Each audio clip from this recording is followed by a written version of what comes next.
Hello and welcome to the Moss Adams Building Opportunity Conference. We are pleased that you have joined us today.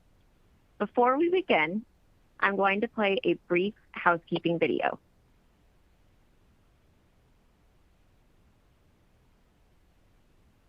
Welcome and thanks for joining. We're pleased to present our continuing professional education webcast series. Before we begin, please keep the following in mind. You can customize how you view our presentation and interact with the presenter. For better viewing, close all other applications and turn up your speaker volume.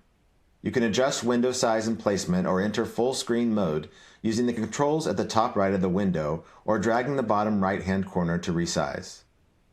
At the bottom of your screen, you'll see a series of icons that relate to a different aspect of our session.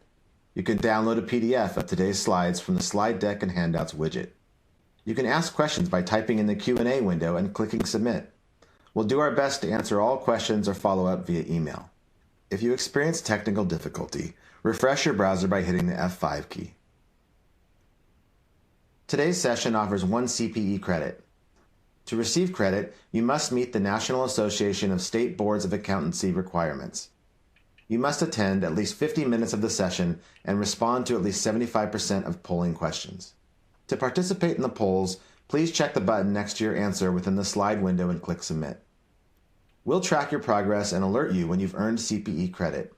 You can then click the certificate icon in the CPE Progress widget and download your CPE certificate.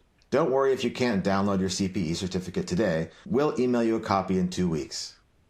If attending this webcast in a group, you must complete our group CPE attendance sheet, available in our Slide Deck and Handouts widget to receive credit.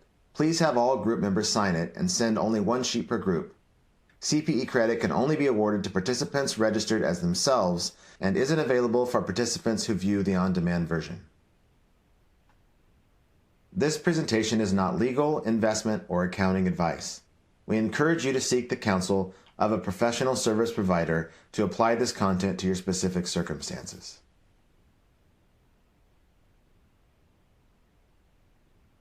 This is the last of 5 sessions in our 2023 Building Opportunity Conference. Today's topic is sustainability in the built world. If you missed any of our previous sessions, you can view them on demand at the links provided in your console.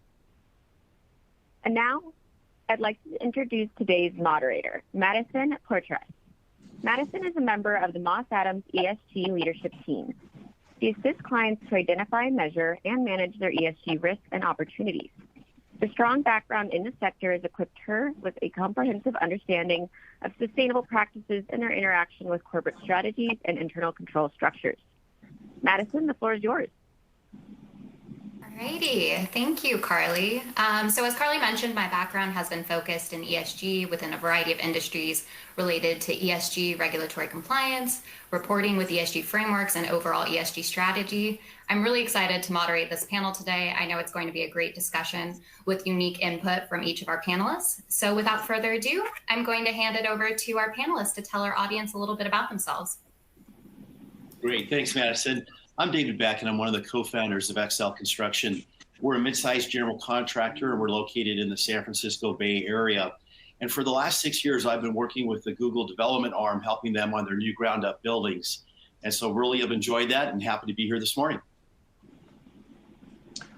Hi, my name is John Ho. I'm the CEO of Landsea Homes. We're a publicly traded home building company headquartered here in Dallas. We build in California, Arizona, Texas, and Florida, and we build a product we call high performance homes. Hi, my name is Varun Kohli. I'm a principal and director of sustainability at Corgan. Corgan is a national and global design practice, big in Texas. We have our headquarters are based out of Dallas. I'm based in New York, and I've practiced architecture in New York mostly for about 25 plus years, and fairly recent to Corgan, but happy to be here this morning. Thank you. All righty, thank you panelists for those introductions. We're gonna now jump right into our discussion. So you all represent different industries across the built world. Are there challenges your industry has faced over the years related to sustainability? How has those changed over the years, and what is your organization's approach to those sustainability challenges? John, over to you. Thanks. So obviously what we do is primarily residential, and almost everything that we do and build today is single family construction. We started the company in California and then have expanded to the other parts of the country. As you can imagine, California probably has the most toughest building codes and energy codes, but that's where we started. So when we started the company 10 years ago, we had a focus on building a product which we call high performance homes today, which is built on these 4 pillars that we believe our customers really care about. The first one is automation, the second is energy efficiency, third pillar is sustainability, and the fourth one, which we added during COVID, was a healthy lifestyle. We certainly think that in terms of our industry, single family homes is a pretty traditional sector. It's been doing business the same way it's been doing for quite some time, and probably a laggard when it comes to whether it's sustainability or innovation and design, certainly compared to the commercial world or infrastructure or even multifamily. One of the things that we have seen over time is that I think customers do care about their homes. They care about sustainability, and particularly in this current environment that we are, which is high price, high interest cost, ways to decrease the cost of owning that home. And that could be through things like energy efficiency, and also convenience things like home automation. So I do think that's something that will continue to be very prevalent in our sector, something that homeowners today really desire. For us, it's really important to continue to be innovative in this area. When we set forth in terms of thinking about building a high performance home, what was important, we certainly didn't have the capital or the scale to really drive that ourselves. But what we did was align ourselves with partners, companies that had products that offer these benefits and features that we could deliver at the home to our customers. So it could be our strategic partnership with Apple and offering the HomeKit in every house that we build across the country, or whether it's with our solar and batteries that we offer as well too, which are standard in our homes in California, but we offer as an option across our homes in other markets as well too. So I think those are some of the things that we continue to try to stay ahead of and continue to try to be innovative.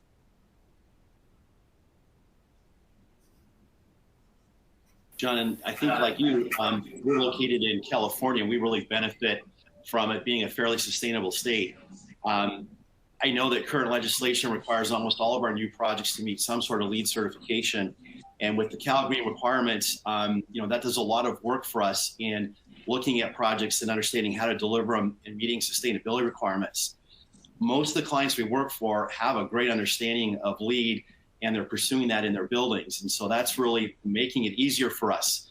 What we're seeing and what we're getting challenged with is local municipalities are offering up bonus FAR if you can provide these higher sustainable buildings. And so for us on the current projects, these are all electric LEED Platinum buildings, and our client received bonus FAR, allowing us to put a bigger building on the same footage of a job site. And so really trying to leverage that and take advantage of that. We've got a client that just recently participated in a competition that was hosted by a municipality. And there too, they were awarding bonus FAR for the most innovative sustainability building that was submitted. And our client submitted a mass timber building, and they won that competition. So for us, it's like, how do we focus and how do we help our designers and our clients achieve these highly sustainable buildings? Yeah, I think similar to you guys, I mean, New York has always been on the forefront, but I remember, starting to do this 15, 20 years ago when we were trying to do LEED buildings, and the challenge was cost. Whether it was actual or perceived, we ended up seeing, budget increase anytime we mentioned LEED. That has completely changed now, right? We're at a point in the current scenario where we know how to do net zero carbon buildings. It's not something out of our realm anymore. So I think we've kind of come beyond that challenge, and I've really seen. I kind of noticed that in the past few years, I feel like this is the first time we have the winds up on our back, because if you look at every scenario, everything from financing, funding, regulatory, and even ground up, as John was talking about, from our end users, clients, everybody is asking for something around sustainability, right? So as an example, we have clients whose their investors are asking for ESG strategies. Their end users are asking for their commitments to ESG and sustainability strategies. Regulation in New York, California is pushing further and further into decarbonization and other strategies. So it's actually, I've been smiling the last couple of years because we no longer have to argue and sell this thing anymore. It's a lot easier to have that conversation. And it's really now we're getting to a point where, okay, we know how to deal with operational energy. We know how to deal with operational carbon. The next challenge that we're looking at now is to really shift the industry-wide, looking at our scope 3 emissions. And in our world, it's really all the construction materials. How do we get carbon out of the construction material? And that's a big challenge coming up. Yes, thank you. And agreed. I think, in my day-to-day, the balance between cost and sustainability efforts and regulatory compliance is a common challenge, no matter what industry you're in. So now to our next question, which is in that same vein. What customer and or investor demand trends have you seen related to sustainability? Dave, over to you. Sure. As I mentioned, I was doing a lot of work with Google, and they've really been a leader in sustainability, and they're constantly pushing for more sustainable buildings. I think, LEED Platinum is almost the basic requirement for the buildings that we do. They're always looking for ways to have more energy efficient buildings. We try to maximize our PV on every building we do, and it's gone beyond just the roofs over our buildings. It's like, how can we put them in parking lots? How can we put them on adjacent buildings? How can we really maximize capturing that PV? There's been a big movement to demand response and load shedding on our electrical systems. And so we've got rolling brownouts that happen in California. And so Google is one of those clients that is asked to reduce their energy consumption when that needs to happen.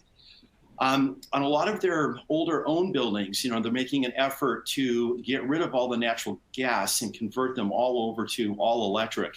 And so that's kind of a pretty cool movement that we're doing. With the shortage of water in California, it's like a real focus on potable water and how to reduce our use of potable water. So, every building that we're putting up now and every project that we have, we're dual plumbing these buildings. And so we try to maximize the use of any kind of reclaimed or recycled water on these projects. And in many of our cities, we're able to get that water from the municipality. And with Google, even if it's not available from the municipality, we still install it in these projects and hoping that someday that will be extended down the street to some of those buildings. I know indoor air quality is a big thing in building healthier buildings. And so they are always looking for transparency in the materials that are being selected to go inside these buildings. We've got to make sure that we vet them all out. They all have to be red list free. And so that's super important. But our latest really trend, and this was just mentioned a little bit earlier, is really focusing on reducing our carbon footprint. And with what we're doing with mass timber and replacing our structural steel frames of the buildings to mass timber, that's really going a long, long way at reducing our carbon footprint in these buildings. I saw in the chat that someone was asking what is FAR, and we have we use a lot of acronyms in our business. So FAR stands for floor area ratio. And it's a calculation that's done that tells you how big a building you can build given the lot size. And it's usually some sort of a multiplier. And so that's where if we can do a sustainable building, then they'll allow us to build a bigger building on the same size lot than what municipal code would allow.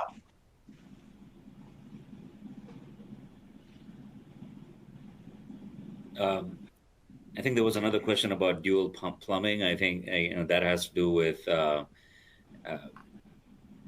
not sure if that was David. You mentioned that, but it's. I think it has to do with the purple water, or basically recycled water circulation system in a building. So anytime you have a water recycling system in a building, then you have to kind of have a secondary loop of water circulation in the building, and that's probably, I think, what you referred to. Just going back to the question about the change in our from our clients, I did mention that before. I think I'll give you an example. Corgan does a lot of data centers. We do pretty complex buildings. We do data centers and we do aviation buildings, and in almost every sector, we are seeing a shift. And the most surprising to me is the data center typology. We do a lot of data centers for developers who would then turn around and sublease or lease the server rack area or the server halls to technology companies. And you would think that data centers, being massive energy hogs, they probably don't care about energy and sustainability. But as in one conversation, I found out that the investors that are putting money in these developments are asking for them to provide an ESG and a target and all of that stuff that we talk about, SBTI and everything else. So they're being driven by the funds that are coming into their developments. And at the same time, when they turn around and lease these spaces to technology companies, they're asking for the same thing. So, it's the developers have no option but to address this issue. And that's just one example in one building typologies. And almost every one of them, there's changes in New York City itself. I mean, we are now, we have a carbon cap for 2024 and 2030.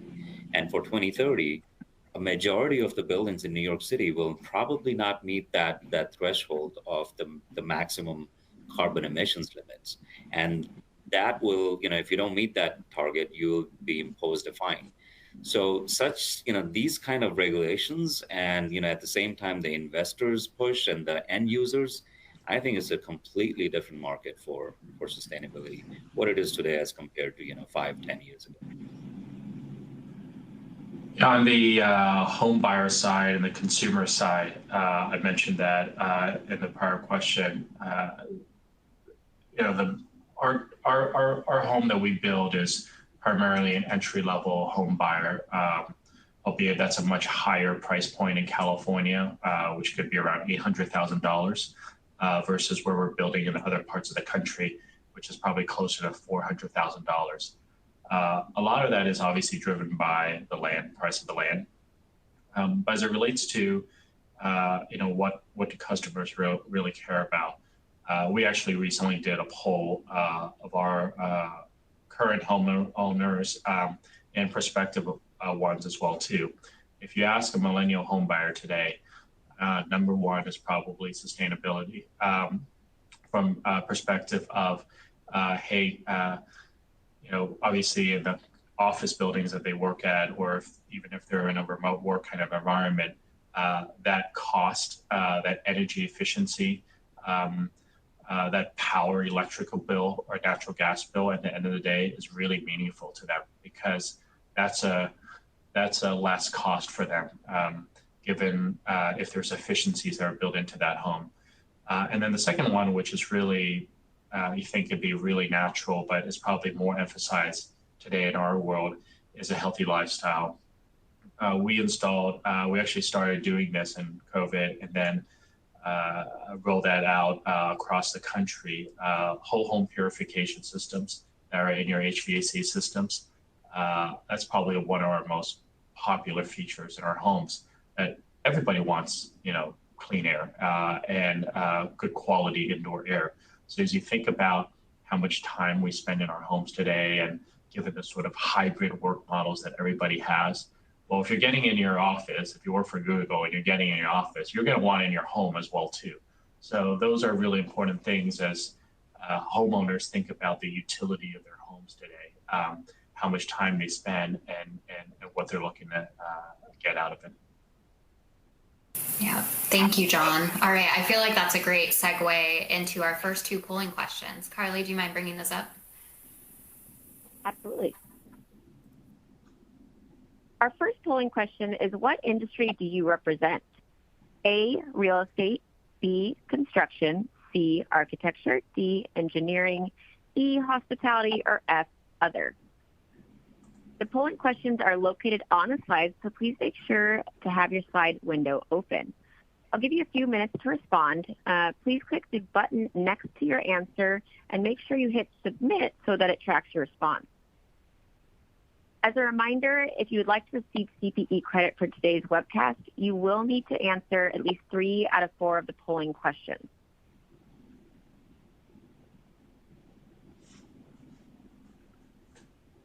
I'll give just another few seconds. And here are responses. Alrighty, it looks like we have quite a bit of other here with real estate and construction following second and third. All right, a good mix of an audience today. And next, I'm going to go through our second polling question. How important is sustainability to your company? A, very important. B, mildly important. C, starting to become more important. D, not important thus far, or E, not applicable.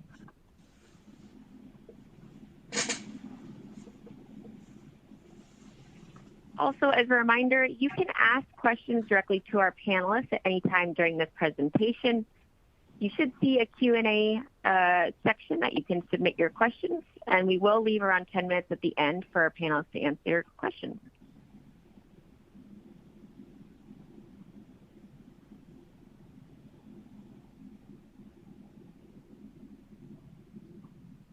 And here are the results.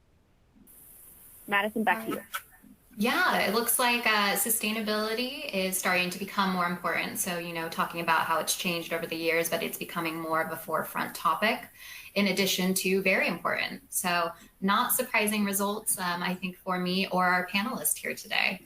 Now switching gears here a little into our next panelist question. What should organizations consider when they think about designing or building more sustainable buildings or homes? Varun, do you want to take this one? Sure, thanks. Yeah, I think this one obviously varies so much depending on the type of project that we're taking on, where the project is, what are the priorities. I think it's always important to set bespoke prioritization in every project. So, for example, a school building in Texas might have very different needs and priorities than trying to do a commercial building in California, for example. The way we kind of approach this is we have our own framework. At the very least, the way I would like all of our projects to approach the sustainability in any project is to start with, you know, who we're designing for. At the end of the day, it's really the experiential quality of these homes, as John was talking about. And, you know, how do you ensure that the quality of the environmental quality of these spaces that we design are utmost and best? And often, you know, that is not separate from performance aspects. So a quick example, you know, if you think about getting more natural light into a space, we know people prefer that. We know people perform better physically and mentally. And at the same time, the more natural light we have, we reduce our lighting loads. So a lot of these things kind of go hand in hand.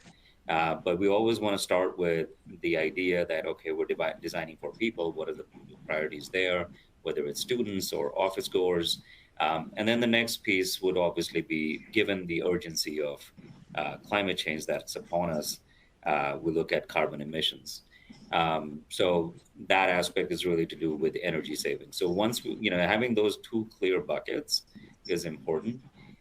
Two additional areas that we like to focus on is resource conservation. So things like water savings in a building.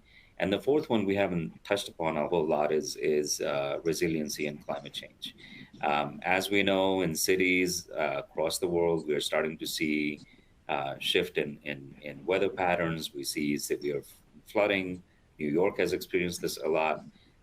So now we need to start thinking about how our buildings and urban environments begin to respond to that.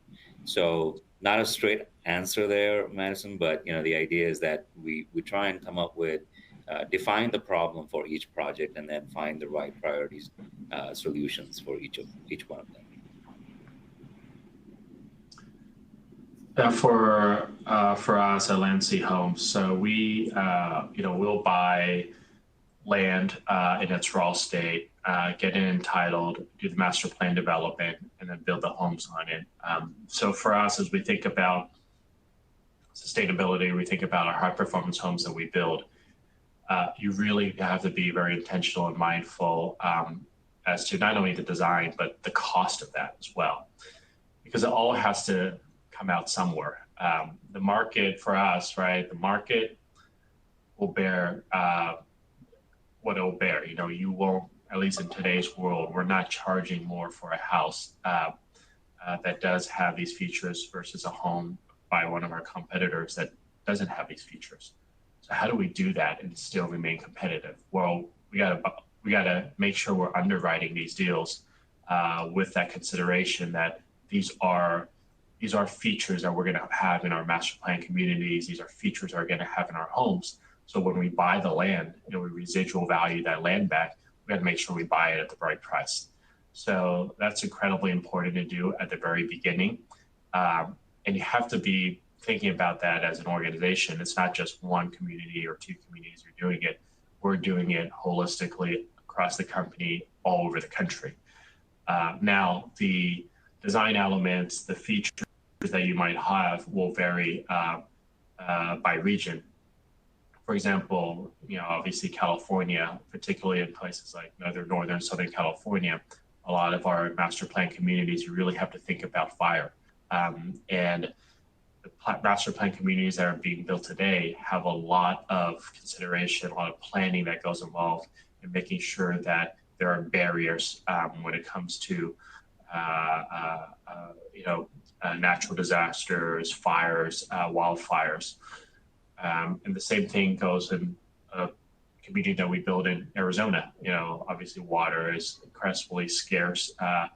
It's scarce in California, but with some of the recent changes with the Colorado River and availability of water there, that's even more important. So if you think about the use of water, not only in homes and in master plan communities, we really have to think about that in the environment that we're building these communities in. I mean, these could be 800,000 homes in that community, and impact that has and the needs that that community has is really important. So being very intentional at the very beginning of that design, underwriting it to include a lot of these things that you will have to build in your communities is really important to make sure we get it right and we have a successful community at the end of the day. For us, I started asking about, how does timber affect carbon? How we like to think of it is, the built environment, residential and commercial, is responsible for 40% of the annual global carbon emissions. And so the industry that we play in and that we work in has to do a better job at having better carbon neutral buildings. And there's been a lot of progress made in making them more energy efficient and making them more water efficient. And so operational carbon footprint has gone down. What we now have to work on is embodied carbon. And so on our Google projects, we designed them as a steel frame, did a carbon analysis, and then switched over to mass timber. And when you look at your carbon footprint of a typical office building, 40 to 50% of your footprint of carbon is in the structure itself. And so when we look at a steel structure, and we can say by simply changing that to a mass timber structure, we can affect 40 to 50% of our carbon footprint. Those are the kinds of choices that we need to do. On the last two projects we had, we were between 67 and 71% overall carbon reduction by simply using mass timber and taking advantage of its sequestration in our overall carbon reduction for these projects. And so for us, as we are starting to look at these projects, and we meet with a lot of design firms and a lot of developers, and we're really trying to talk more about consider timber. And if there's a reason, why your building can't be built out of mass timber, that's fine.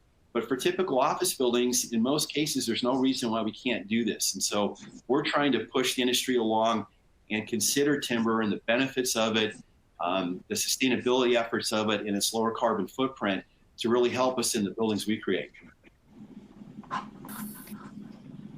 Thank you, Dave. All really great things to keep in mind, whether you're building homes, designing commercial buildings, office spaces, and many other, development projects. Things to keep in mind when you're strategizing. And I think we're actually ready for our third polling question. Thank you, Madison.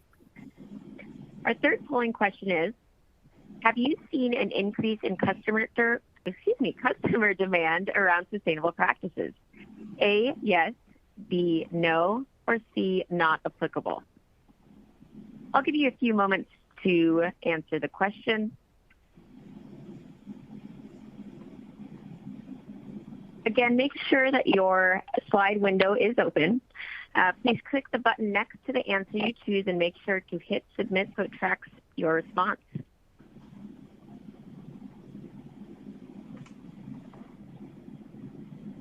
And Madison, here's the responses. Alrighty, yes. So 54.2% have seen an increase in customer demand and sustainable practices, and quite a few of the audience said not applicable. So I think overall we are seeing that customer demand, those challenges, those trends that we've all talked about in our previous questions. It's really showing the audiences seeing that increase from that external stakeholder and customer pressure. Alrighty, I'm really excited for this next question.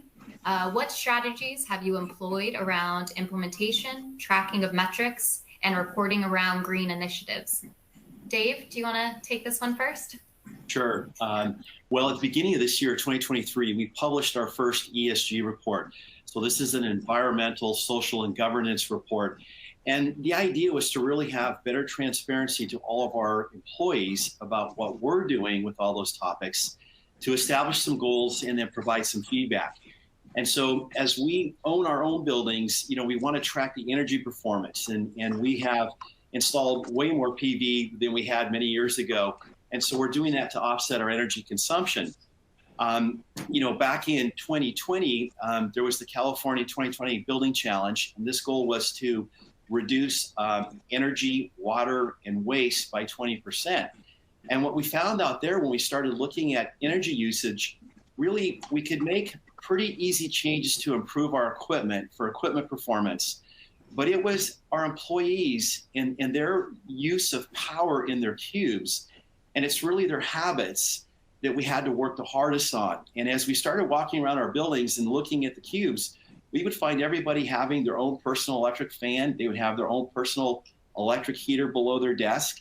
And here these people are having individual control, but a very high energy use.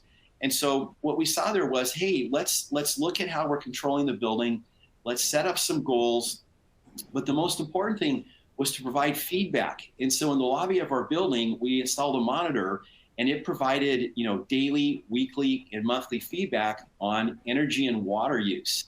And I think it was really rewarding for the employees to be able to work at what they could do to reduce their plug loads.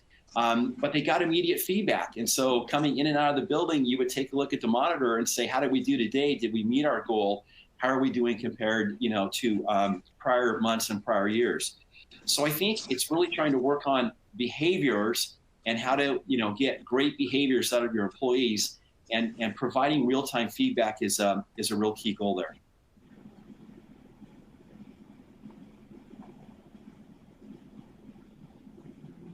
I can go next. I think, as a as a design firm, you can imagine our impact on carbon emissions, energy savings is more so on our projects than it is in our own operations.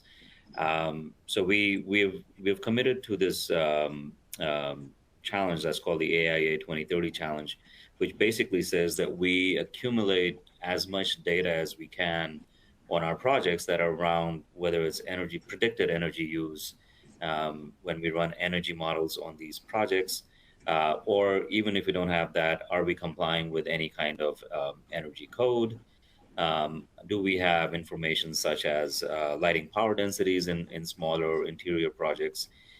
So we're trying and collect that information, and the idea is that we try and achieve a carbon neutrality by 2030. So every year we submit that data, we track it against a baseline that was set in 2003, and then compare our performance from that baseline. And every year the target is to continuously increase or improve our performance in percentage terms. So that is certainly one. We're also currently working to, as David mentioned, working on our ESG report to start to monitor and reduce our own operations carbon emissions. So that's another metric that we're looking at. But at the end of the day, it's really our projects, because the impact that we have at that scale, you can imagine designing a few airport terminals across the world in a few years is a much bigger environmental impact that we have to be concerned with. So that's really the major data that we're tracking, and we're really hoping that, again, moving forward, in the next year or so, we find better mechanisms to start and track our embodied carbon, which is a much more challenging task. Trying to understand, we would start at the hotspots, like as David mentioned, the steel and concrete and the glass, the major portion of our project materials. But still, trying to get that data together is difficult.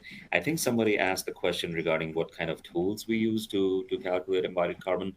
The ones that are most commonly used in our studios is called Tally, and there's one that's called One-Click LCA. Now, these tools work more easily with our building information modeling system, so our own softwares. I'm not sure how they work independently outside of that environment, but those are the tools that we continuously use in our studios.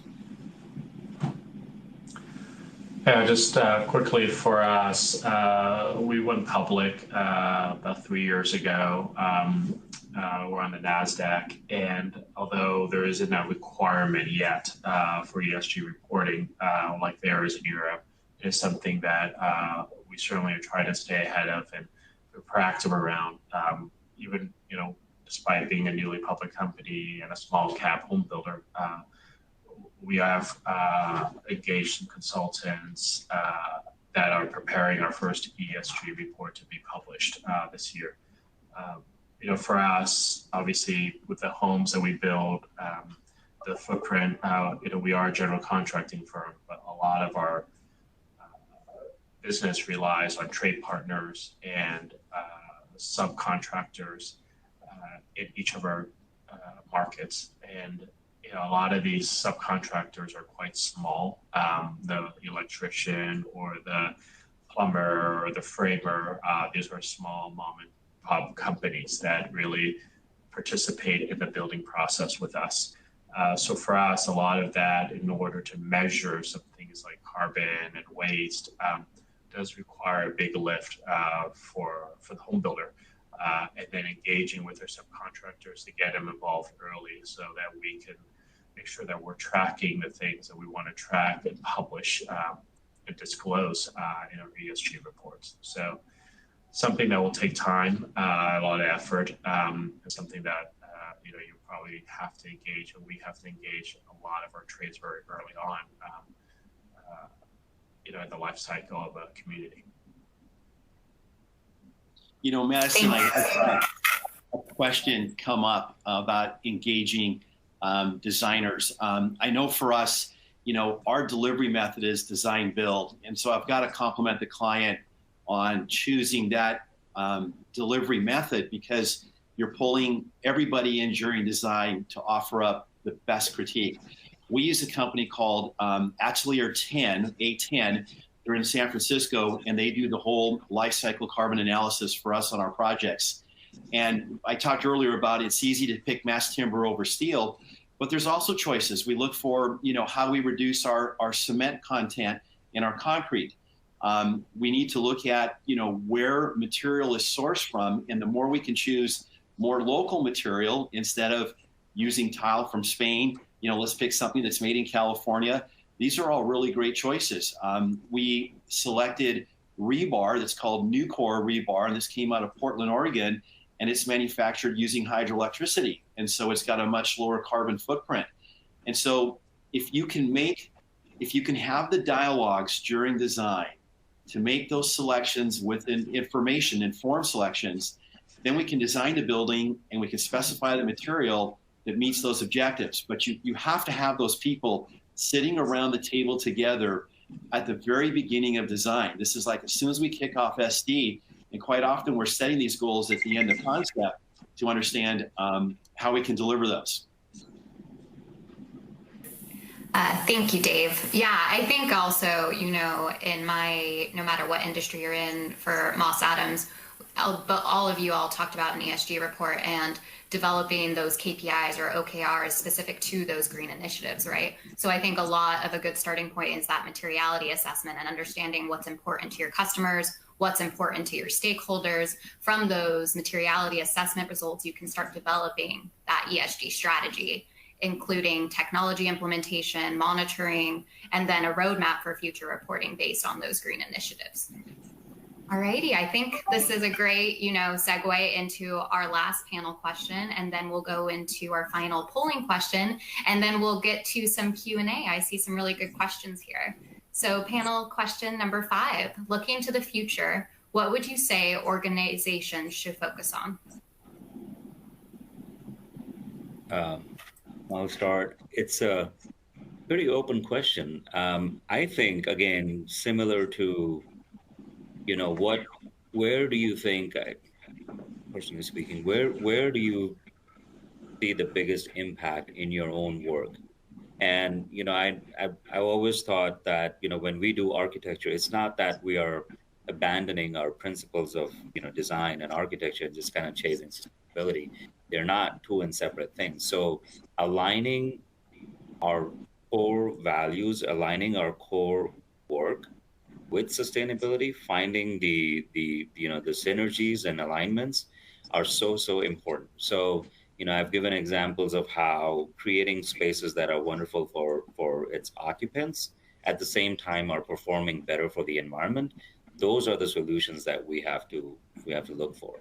So, it's a systems thinking kind of game. So I think for every organization, it's really understanding, what our values are, what is our direction, what is it that we're trying to create, and then infusing the sort of the idea of preservation, the idea of sustaining the environment literally, and then finding the direction. So for if you look at it that way, for architecture practice, it's really important that we continue to deliver these amazing design projects, but at the same time we're kind of increasing the amount of work that we do. We shouldn't shy away from any kind of hard work, but the more overlays we have. So now instead of simply saying, okay, we have a project to design an aviation and airport terminal, it's not simply figuring out how the passengers move through that place, how the gates function, where does the baggage handling systems go. On top of that, we now overlay another layer that says, how can people be more comfortable and feel healthy and feel better in these spaces? And how does this building become more energy conscious and reduces energy and reduces carbon emissions? So, we're adding layers of that additional problem solving and then coming up with solutions that deal with all of that.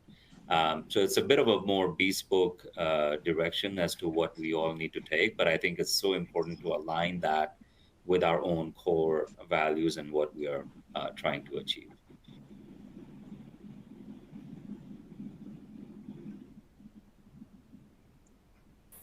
Now I can go next. And, obviously for us, we were very intentional about, our values as an organization, our mission.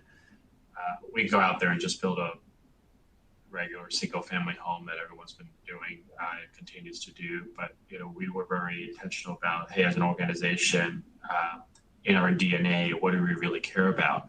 And we can compete on price, or we can compete on differentiation. And for us, building a differentiated product that we felt delivered these benefits and features for the homeowner at the end of the day, that they would reap the benefits for many, many years to come, was really important. So it's really thinking about your own organization and what do you want, how do you want to leave your mark on this earth, and these structures, these communities that we build, will last for generations to come. One of the things that we know, particularly in the technology side of this world, and also materials, is that there's so much new technology, new materials that are coming out very quickly that are improving the way that we live and in our homes. So what we try to do is obviously at the end of the day, it's really important to deliver a home that's in this environment attainable and affordable. So you can't build everything into that home, otherwise no one will be able to afford that home. So for us, it's really making sure that the home has really good infrastructure.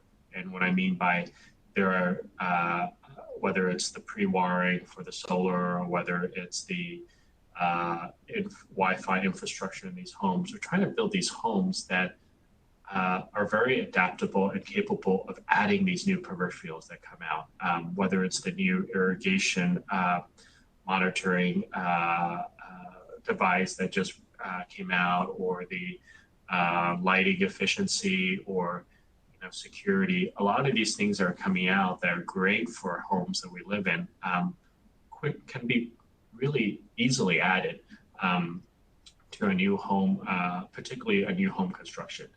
Much more difficult to add when you think about these older homes that don't have a lot of this infrastructure or a hardware that's been built into the home. So that's where we think about, we hope that our homeowners will have that availability, that capability to do that easily when they choose to purchase a new home build. Yeah, I think for us, I attended a health conference in San Francisco, and the battalion chief from the San Francisco Fire Company was the keynote speaker, and he talked about how their department had the highest cancer rate of any fire department in America. And he attributed it to the outgassing during fires of the materials that are coming out of the stuff we use in building these buildings. So for us, I think looking at material choices and having better transparency on what is going into the products, and then helping our designers and clients, choose the right things so that you have a better indoor environment and air quality. That's what we want to focus on. And then the last thing I say is your carbon footprint. And we all need to do a better job focusing on selecting materials that can reduce our overall carbon footprint for these projects that we're building. Yes, thank you. I think, different themes here, but circular economy, carbon footprint, all things that, organizations can focus on, but also keeping in mind, your customers and stakeholders and what's important to them, and, building that better future based on that customer base. All righty. I think we're up to our last polling question. Thank you, Madison.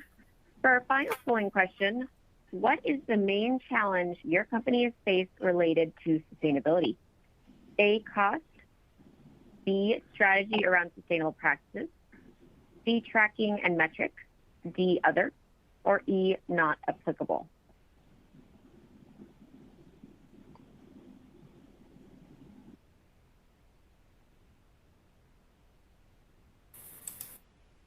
And I'll just give a few more moments for our audience to respond.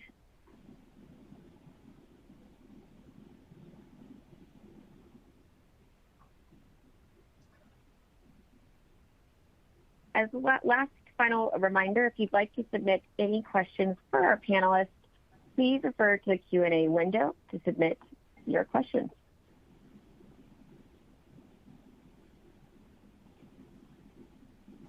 And Madison, here are the results. Alrighty, it looks like in theme with that first challenge question for our panelists, it looks like the main challenge is cost and, balancing regulatory compliance, design, sustainable designs with how much that costs to your organization, something that I think will continue to be a challenge for all those organizations as the sustainability and ESG landscape continues to change, which we've seen it change quite a bit in just the last 5 years. Alrighty. Well, thank you very much, Carly, for that last polling question. We can now jump to our audience participation and our Q&A. So we got quite a bit of engagement from the audience. I think, Dave, you touched on this a little bit, but one question is, can you explain how mass lumber helps with carbon? I've heard this before, but not all of us are accountants and maybe don't understand the mass lumber and the relationship to carbon. Sure. So when we talk about mass lumber, we're talking about mass timber. And this is the idea of using laminated smaller members to make bigger columns, bigger beams. And then what we've seen in the last 10 years is something called CLT, cross-laminated timber. And these cross-laminated timber panels, we can get them 10 to 12 feet wide, 40 to 60 feet long. So they really can make huge improvements in the speed at which we can erect these buildings. But it's really, when we use a company like 810 to look at our carbon footprint and analyze, what are the elements of a building that have the largest impact? This is, again, where it comes back to structure. And if I can replace a steel building with a timber building, the timber just has such a lower carbon footprint, but you also have the benefit of those trees sequestering carbon during their life, and that is sequestered in that material. And so we get kind of an added gain there. So that's how I would answer that question. Thank you, Dave. Going on, unless John or Varun, you had any more to add to that, but if not, I'm happy to go to our next Q&A question. Yeah, no, if you imagine, the difference between, there's a whole life cycle assessment of these materials that is done, right, to understand how much carbon was, emitted in the process of fabricating, transporting, and then, installing in a building. And it's really the first part, which is the harvesting of wood and, fabricating of these timbers as David described it. And if you compare that with the extraction of minerals and, turning that into the steel that is then applied in a building, that two component, that's where the difference is. So the amount of energy used or carbon emitted by working with timber is much lower. And you add to that the fact that the timber has already sequestered carbon from the atmosphere. It just makes it a much better product when it comes to carbon emissions. Perfect, thank you. Alrighty, our next question. So this is pretty specific, but what type of sustainability techniques would you recommend for heavy industrial buildings, cold storage, and or food and beverage distribution centers, basically high energy users? I can start. The way we look at it, it's kind of like these data centers that we build, right? There are buildings that we build more for humans, like offices, schools, and then there are buildings that are really more machines. And industrial buildings are sort of like that. And if you compare the two, the energy consumption in more industrial type or data center type buildings is your massive energy consumption is being done by the equipment. So it's harder to do things that can reduce energy use by the building itself. So it really comes down to trying to pick equipment and appliances and systems that are much, much more efficient as they come fabricated. And that will help reduce the energy use of the building. Operations is the second piece. The more, the use of smart controls, something we haven't spoken about a whole lot, but there's our controls and sensors have become so much smarter that if we can use them to really optimize the operations of a building, you can reduce energy. And then the third piece really is to then start focusing on the embodied carbon in the structure of those buildings, because these are large structural buildings that do take in a lot of material. Varun, something maybe I would add is don't forget about the facade, because if we can build a much better facade on the building, then we're going to consume a lot less energy trying to heat it or cool it. And so when we meet with our MEP design firms, the first question they have is, let's talk about the facade and how high performance is it acting, because that has a direct impact on how much cooling or heating we have to do. Yeah, definitely. Thank you, Dave. Thank you, Arun. Alrighty, on to our next question. Does sustainability consider any natural disasters like earthquakes? So I know, just in general from the Moss Adams consulting lens, obviously sustainability talks about transition risks and physical risks. So physical risks would consider natural disasters such as, earthquakes and what you can do to mitigate those risks. But would love to hear from our panelists in the lens of the architecture and construction and the built environment, their thoughts on those physical and natural risks and disasters that impact your operations.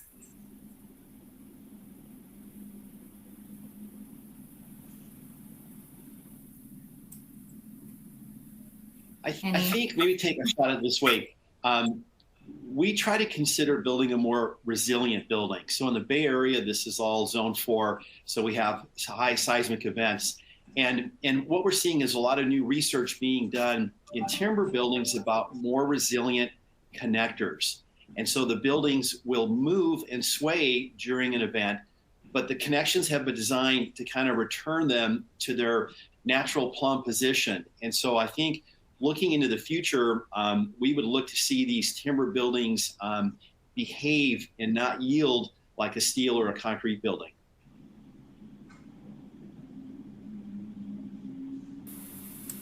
Alrighty, thank you, Dave. Alrighty, how do you stay ahead of the regulatory curve when it comes to sustainability standards and requirements, which is a daunting task right now?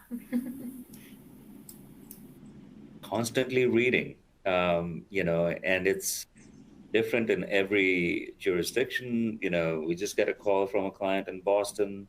Massachusetts just updated their, stretch codes. And so now they're pushing even further to try to get to their target of net zero by 2050. So it's a constant challenge. I live in New York and I still can't keep up with our local law 97, which is basically mandating that, every building, as I mentioned before, has to achieve a maximum target, maximum carbon emissions value. And it's an ongoing conversation because there are so many, you can imagine there are buildings with, trading floors in them. There are buildings that are functioning 24/7. We're all being put in one basket and saying you can't emit more than X amount of carbon emissions. So it's an ongoing conversation. Things are changing and things are changing quite rapidly. I don't know if there's a clear answer, but for me, it's like constantly looking at information and reading up and trying to stay ahead of the curve. I think it's attending, meetings like this, and we try to go to as many conferences as we can. And I think a lot of design professionals are very open about sharing their best practices and what they just achieved on their project, and they love talking about it. And that's, I think, where we're all learning and benefiting from everybody sharing about best practices. For us, we have a dedicated person that's in charge of innovation and sustainability across the company. And then we also have a head of national purchasing for us. And these two individuals spend a lot of time visiting each of our divisions across the country. And they spend a lot of time with our trades and subcontractors. And a lot of these guys, and they could be even manufacturers as well too. They are spending a lot of time because it's their bread and butter. They really have to think about what changes are happening on the regulatory horizon and how it's going to impact their product. We actually find out a lot of those kind of things that way. And then when you do it cross market, we actually find a lot of benefit of bringing things in California over to other places, obviously, but even things that are happening in Texas and Arizona, solutions that are being developed for a particular feature or need could be very applicable in another market. So that cross pollination between markets and divisions has been really helpful for us. Thank you, John. So appreciate the participation from the audience. Unfortunately, we are at time. I can't thank our panelists enough for such an informative discussion today. We really do appreciate you joining and sharing your expertise within the built world. I'm now going to hand it back over to Carly to wrap up the session. Thank you. Wonderful. Thank you, Madison. And thank you so much to our panelists for a great discussion today. To our audience, thank you for joining us, the final session of the 2023 Building Opportunity Conference. We hope you found value in our sessions, and as a reminder, you can view them on demand by clicking the link in your console. If you met all CPE requirements, your certification is available to download now in the CPE progress window. A copy will also be emailed to you within the next 2 weeks should you have difficulty downloading it now. Finally, here's a link to an online survey for today's presentation. Your feedback is always appreciated. Thank you so much and take care.